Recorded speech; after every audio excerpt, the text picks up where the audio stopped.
Welcome to my YouTube channel.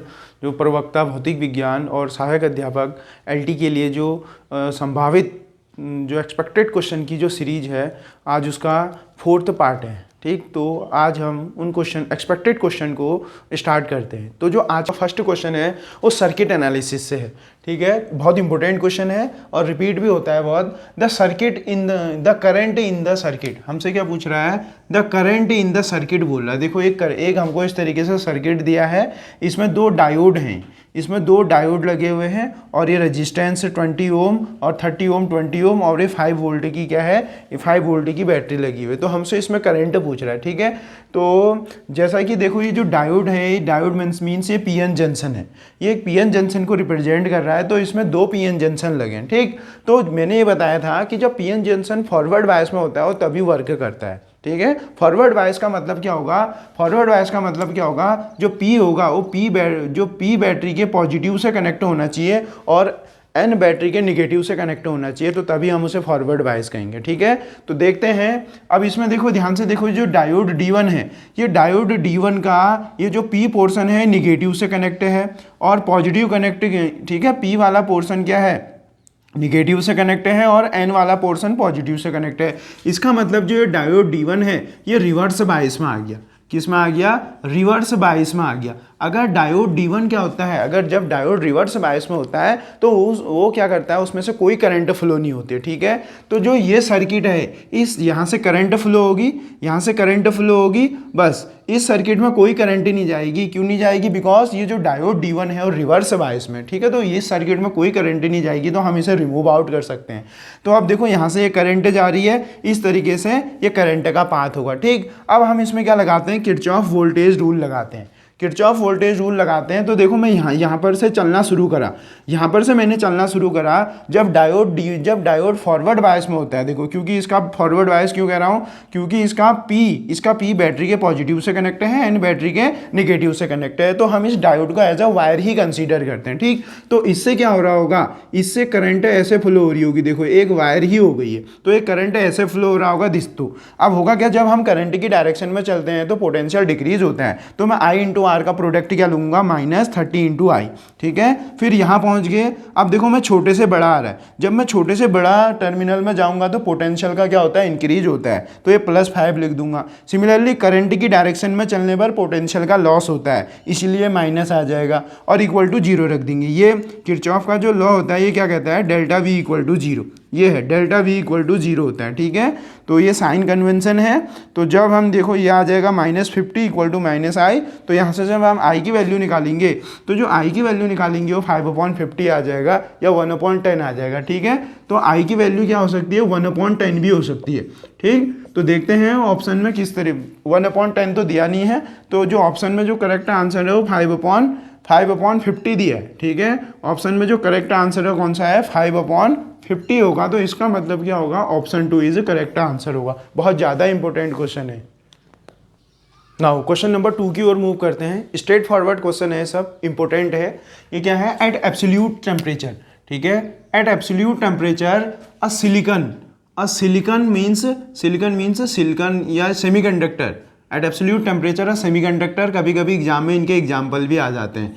Semiconductor क्या हुए, silicon और जर्मेनियम एक्ट एज। ठीक है, एब्सोल्यूट टेम्परेचर में क्या होता है, जो सेमीकंडक्टर एज अ इंसुलेटर की तरह काम करता है। किसकी तरह काम करता है, एज अ इंसुलेटर की तरह काम करता है। तो जो इसका करेक्ट ऑप्शन हो जाएगा वो इंसुलेटर हो जाएगा। ठीक है, नाउ क्वेश्चन नंबर 3 की ओर मूव कर रहे हैं। The correct relationship for alpha and beta, the correct relationship for alpha and beta for a transistor. ठीक है, अल्फा और बीटा के लिए क्या होता है ट्रांजिस्टर में, इनमें से कौन सा करेक्ट रिलेशनशिप है। बहुत ज़्यादा इंपॉर्टेंट है, बहुत ज़्यादा इंपॉर्टेंट क्वेश्चन है। तो देखो, इसके लिए जो करेक्ट ऑप्शन होता है बीटा इक्वल टू ये ऑप्शन नंबर 2।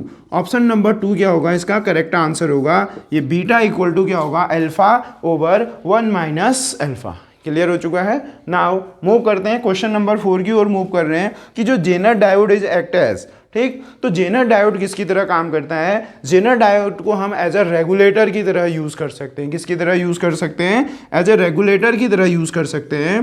तो इसका ऑप्शन क्या हो जाएगा, 3rd करेक्ट हो जाएगा। क्लियर।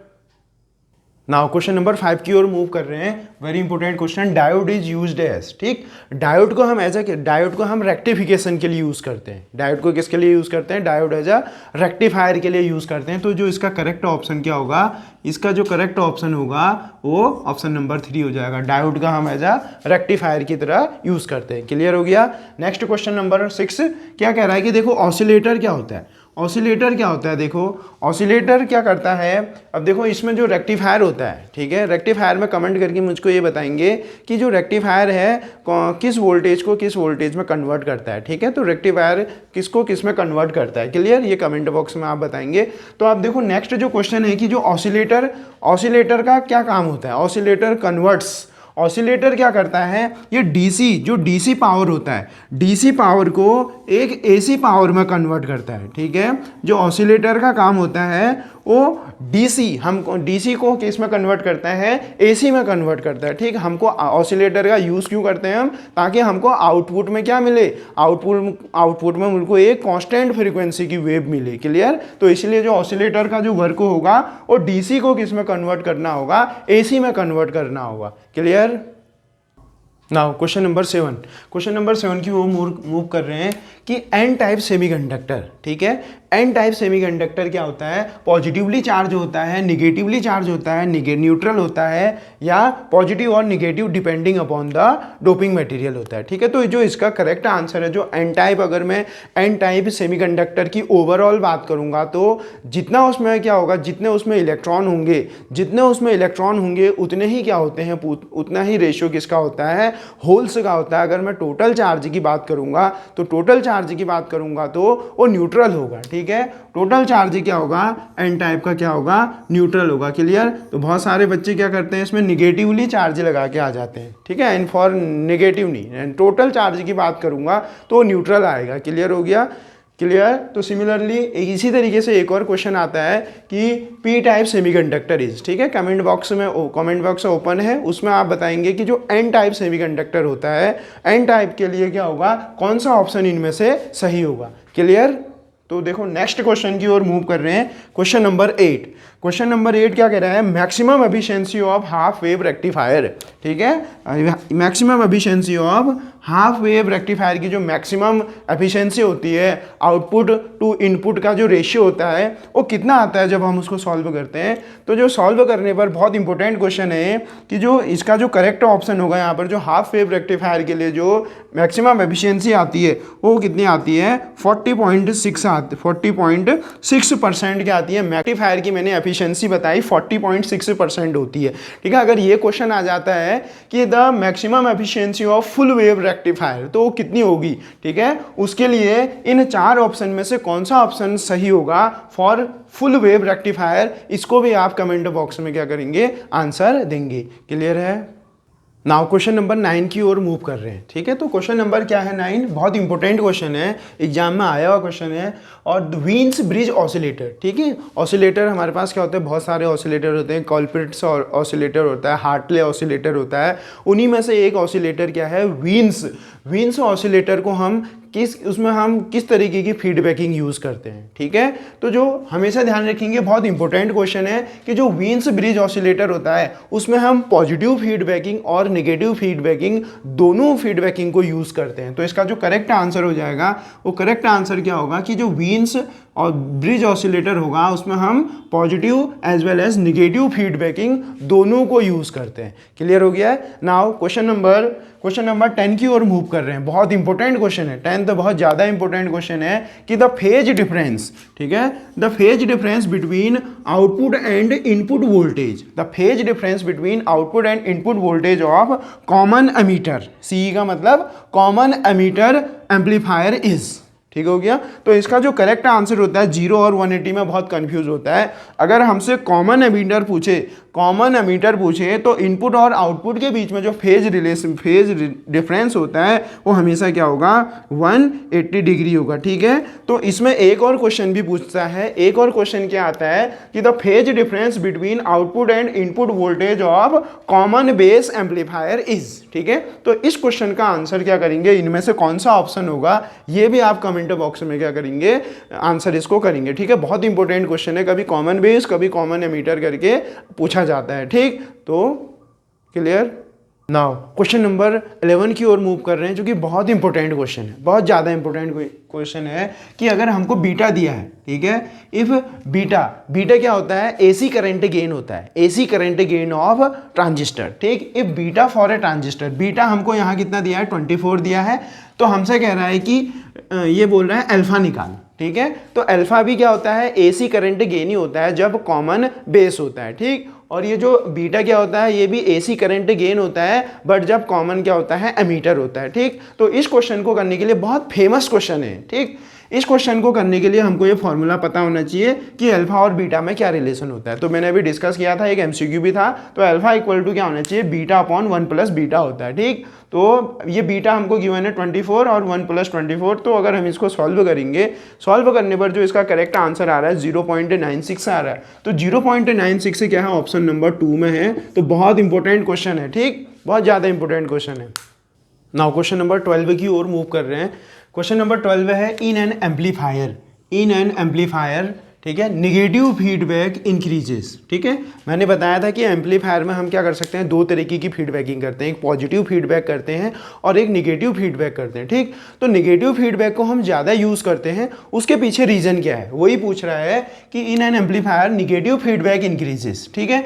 जो निगेटिव फीडबैक क्या करता है, गेन को रिड्यूस करता है, गेन को क्या करेगा, रिड्यूस करता है, नॉइस और डिस्टॉर्शन को भी रिड्यूस करता है, और फ्रीक्वेंसी डिस्टॉर्शन को भी क्या करता है, रिड्यूस करता है। बट जो बैंडविड्थ है उसको क्या करता है, इंक्रीज करता है। तो जो इसका करेक्ट आंसर होगा वो ऑप्शन नंबर 3 होगा, इंक्रीजेस बैंडविड्थ। इंक्रीजेस पूछ रहा है हमको, तो इंक्रीजेस बैंडविड्थ, बहुत इंपॉर्टेंट क्वेश्चन है। नेक्स्ट क्वेश्चन अभी डिस्कस, ये देखो नेक्स्ट क्वेश्चन नंबर 13 क्या है, एन ऑसिलेटर, ठीक है। ऑसिलेटर क्या होता है, अभी बताया था कि जो डीसी पावर को एसी पावर में क्या करता है, कन्वर्ट करता है, और आउटपुट में एक कांस्टेंट वेव हमको, एक कांस्टेंट ऑसिलेशन की वेव हमको मिलती है, ठीक है। तो ऑसिलेटर को हम हमेशा, अगर ऑसिलेटर एज एन हम एम्पलीफायर यूज करेंगे तो हम हमेशा पॉजिटिव फीडबैक करेंगे। ऑलवेज रिमेंबर दैट, बहुत इंपॉर्टेंट क्वेश्चन है।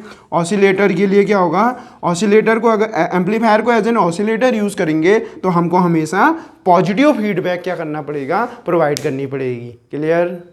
नाउ क्वेश्चन नंबर 15 की ओर मूव करते हैं, ठीक। क्वेश्चन नंबर 15 है reverse bias applied to a junction diode, ठीक। अगर हम किसी जंक्शन डायोड या पीएन जंक्शन डायोड में हम रिवर्स बायस लगाते हैं, तो रिवर्स बायस का मतलब क्या हुआ, पी को बैटरी के नेगेटिव से कनेक्ट करेंगे और एन को बैटरी के पॉजिटिव से कनेक्ट करेंगे, ठीक है। तो इस केस में क्या होता है, जो डिप्लेशन लेयर की जो विड्थ है वो बढ़ जाती है। डिप्लेशन लेयर की विड्थ बढ़ने से क्या होगा, जो पोटेंशियल बैरियर है वो भी इंक्रीज हो जाता है, ठीक। तो इसका जो करेक्ट आंसर होगा क्या होगा, वो रेजेस द पोटेंशियल बैरियर। अगर पोटेंशियल बैरियर जो होता है वो बहुत ज़्यादा इंक्रीज हो जाता है, उसकी वजह से क्या होता है, जो रिवर्स करंट होती है वो बहुत नेग्लिजिबल मिलती है हमको सर्किट में। क्लियर हो गया।